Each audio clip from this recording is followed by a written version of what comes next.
Hello മക്കളെ, welcome back to Xylem learning. It's me റിമാമിസ് ആണ്. മക്കളെ, നമ്മുടെ ദക്ഷിണേന്ത്യൻ ചരിത്രത്തിലേക്ക് ആ ഒരു ചാപ്റ്ററിൽ വളരെ ഇമ്പോർട്ടൻ്റ് ആയിട്ട് പഠിക്കേണ്ട കാര്യങ്ങളൊക്കെ നമ്മൾ അന്ന് ലൈവിൽ ഡിസ്കസ് ചെയ്തിട്ടുണ്ടായിരുന്നു. അതിൽ ഏറ്റവും ഇമ്പോർട്ടൻ്റ് ആയിട്ടുള്ള ഒന്നായിരുന്നു തിണകൾ. എന്താണ് ഈ തിണകൾ എന്ന് പറഞ്ഞാൽ?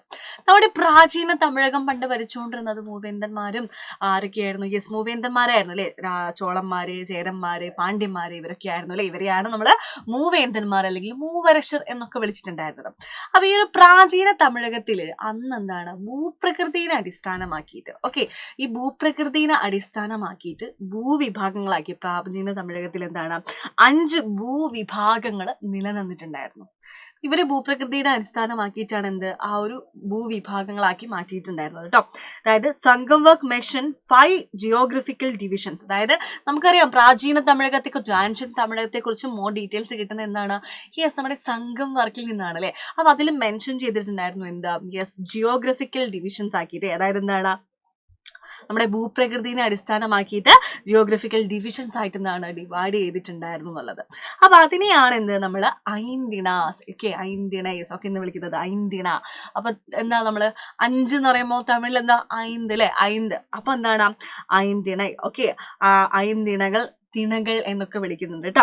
അപ്പൊ ഓരോ തിണയിൽ എന്താണ്, ജനങ്ങളുടെ ജീവിത രീതിയും ഉപജീവന മാർഗമൊക്കെ വ്യത്യസ്തമായിരുന്നു കേട്ടോ. അതായത് എന്താണ്, 5 തിണകളിൽ 5 തരത്തിലുള്ള ഉപജീവന മാർഗവും അവിടുത്തെ പ്രത്യേകതകളൊക്കെ ഡിഫറെന്റ് ആയിരുന്നു എന്ന് നമുക്ക് പറയാം. അപ്പൊ ഏതൊക്കെയാണ് ആ 5 എണ്ണം, ഏതൊക്കെയാണ് ആ 5 തിണകൾ, അത് നിങ്ങൾ പഠിച്ചു വെച്ചോ. അവിടുത്തെ ജിയോഗ്രഫിക്കൽ ഫീച്ചേഴ്സ് എന്താണ്, അവിടുത്തെ ഭൂമിശാസ്ത്രപരമായ സവിശേഷതകൾ, ഉപജീവന മാർഗങ്ങൾ എന്താണെന്നൊക്കെ നിങ്ങൾ ഓർത്ത് വെക്കണം കേട്ടോ. ഓക്കെ. അപ്പൊ അതിലൊന്നാണ് കുറിഞ്ചി, മുല്ലൈ, പാലൈ, മരുതം ആൻഡ് നീതൽ. ഇവരാണ് 5 തിണകൾ കേട്ടോ. അപ്പൊ കുറിഞ്ചിയിലെ ജിയോഗ്രഫിക്കൽ ഫീച്ചർ എന്ന് പറയുന്നത് എന്താണ്? ഫോറസ്റ്റ്. നല്ല കാടുണ്ട്. Then mountain. കാട്, മല. ഇതൊക്കെയാണ് കുറിഞ്ചിയിൽ എന്താണ്, ഭൂമിശാസ്ത്രപരമായിട്ടുള്ള പ്രത്യേകത. അതുപോലെ അവിടുത്തെ ലൈവ്ലിഹുഡ് അല്ലെങ്കിൽ ഉപജീവന മാർഗം എന്ന് പറയുന്നത്, കുറിഞ്ചിയിലെ ഉപജീവന മാർഗം എന്ന് പറയുന്നത് അവരെന്താണ് ഗ്യാദർ ചെയ്യും. അതായത് എന്താണ്, വനവിഭവ ശേഖരണവും വേട്ടയാടൽ, ഹണ്ടിങ് ഒക്കെ ആയിരുന്നു കേട്ടോ. Collection of forest produce and hunting. ഇതായിരുന്നു നമ്മുടെ കുറിഞ്ചിയിലുള്ള ആളുകളുടെ ഉപജീവന മാർഗം എന്ന് പറയുന്നത്. അപ്പൊ കുറിഞ്ചിയിൽ എന്താണ് കൂടുതൽ, നമുക്ക് എന്താണ്, മല കാണാൻ പറ്റും, കാട് കാണാൻ പറ്റും. ഉപജീവന മാർഗം എന്ന് പറയുന്നത് എന്താണ്, വനവിഭവ ശേഖരണവും വേട്ടയാടലും ഒക്കെ ആയിരുന്നു. ഇനി മുല്ലയുടെ അവസ്ഥ എന്താ? മുല്ല എന്ന് പറയുന്നത് എന്താണ്, കംപ്ലീറ്റ് ഈ പുൽമേടുകളിലെ ഗ്രാസ് ലാൻഡുകളും ബുഷസുകളും കേട്ടോ. അതായത് പുൽമേടുകള്, കുറ്റിക്കാടുകൾ, ഇതൊക്കെയായിരുന്നു അവിടുത്തെ ഭൂമിശാസ്ത്രപരമായിട്ടുള്ള പ്രത്യേകത എന്ന് പറയുന്നത്. അവിടുത്തെ ഉപജീവന മാർഗം എന്താണ്, കന്നുകാലി മേക്കൽ കേട്ടോ. കന്നുകാലി മേക്കൽ അഥവാ കാറ്റിൽ റീഡിംഗ് ആയിരുന്നു. ദെൻ പാലയിലത്തെ അവസ്ഥ എന്താണെന്നറിയോ? വരണ്ട പ്രദേശ, ആരിഡ് റീജിയൻ ആണ്. അതുപോലെ ഇവിടെ എന്താണ്, റോബറിയും പ്ലണ്ടർ, അതായത് എന്താണ്, കൊള്ളയും കവർച്ചയൊക്കെയാണ് അവിടുത്തെ ആളുകളുടെ ഉപജീവന മാർഗം എന്ന് പറയുന്നത്. ദെൻ മരുതത്തിലേക്ക് വരുന്ന സമയത്ത് എന്താ അറിയോ, അഗ്രികൾച്ചർ ഫീൽഡ്സ് അല്ലെങ്കിൽ വയലോര പ്രദേശമാണ് കേട്ടോ. വയൽ പ്രദേശമാണ് എന്താ നമ്മുടെ മരുതം എന്ന് പറയുന്നത്. അപ്പോൾ വയൽ പ്രദേശം എന്ന് പറയുമ്പോൾ തന്നെ അവിടുത്തെ ആളുകളുടെ ഉപജീവന മാർഗം എന്ന് പറയുന്നത് എന്തായിരിക്കും? കൃഷി അല്ലെങ്കിൽ എന്താണ്, അഗ്രികൾച്ചർ ആയിരിക്കും എന്ന് നമുക്ക് പറയാം. ദെൻ ലാസ്റ്റ് നെയ്തൽ എന്താണ്, കോസ്റ്റൽ റീജിയൻ ആണ് അല്ലെ. അവിടെ എന്താണ്, തീരപ്രദേശമാണ് അല്ലെ. കോസ്റ്റൽ റീജിയൻ ആണ് നമ്മുടെ നെയ്തലിൽ വരുന്നത്. ദെൻ മീൻ പിടുത്തം, ഉപ്പുകുറുക്കലാണ്, ഫിഷിങ്, സാൾട്ട് എക്സ്ട്രാക്ഷൻ ആണ് അവിടുത്തെ മെയിൻ ആയിട്ടുള്ള ഉപജീവന മാർഗം എന്ന് പറയുന്നത്. അപ്പൊ 5 എണ്ണാണുള്ളത്. കുറിഞ്ചി, മുല്ലൈ, പാലൈ, മരുതം, നെയ്തൽ എന്നിങ്ങനെ 5ഓളം തിണകളാണ് നമുക്കുള്ളത്. അതിലെന്താണ്, ഓരോന്നിന്റെയും ഭൂമിശാസ്ത്രപരമായിട്ടുള്ള പ്രത്യേകതകളും ഉപജീവന മാർഗവും ഒക്കെ ഡിഫറെന്റ് ആണ്. പക്ഷെ ഇവർ അങ്ങോട്ടും ഇങ്ങോട്ടും എല്ലാം ഷെയർ ചെയ്യായിരുന്നു കേട്ടോ. അതായത് ഓരോ തിണയിലും ഉൽപ്പാദിപ്പിക്കുന്ന വിഭവങ്ങള് മറ്റ് തിണകളുമായിട്ട് അവർ കൈമാറ്റം ചെയ്യാറുണ്ടായിരുന്നു. The resources produced in each Tinai were exchanged with the other Tinai.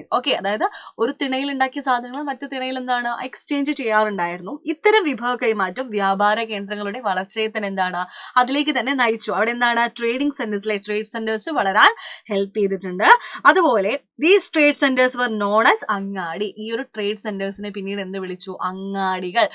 അങ്ങാടി എന്ന് വിളിച്ചിട്ടുണ്ടായിരുന്നു. അതുപോലെ എന്താ മക്കളെ, അങ്ങാടികൾ എന്ന് പറയുന്നത് എന്തൊക്കെ ഉണ്ടായിരുന്നു എന്നറിയോ? അന്ന് പ്രാചീന തമിഴകത്തെ അങ്ങാടികളായിരുന്നു അല്ലലാവണവും നാളങ്ങാടിയും. ഓക്കെ. അല്ല ലാവണം എന്ന് പറഞ്ഞാൽ എന്താണ്? അല്ല ലാവണവും അല്ല ലാവണം എന്ന് പറഞ്ഞാൽ എന്താ അറിയോ? യെസ്, അതില് അല്ല ലാവണം അന്തിച്ചന്ത്യ, ഈവനിങ് മാർക്കറ്റ് ആണ്. അതുപോലെ നാളങ്ങാടി എന്ന് പറയുന്നത് എന്താണ്? മോർണിംഗ് അല്ലെങ്കിൽ പകൽ ചന്തയായിരുന്നു. ഓക്കെ. എന്താണ്?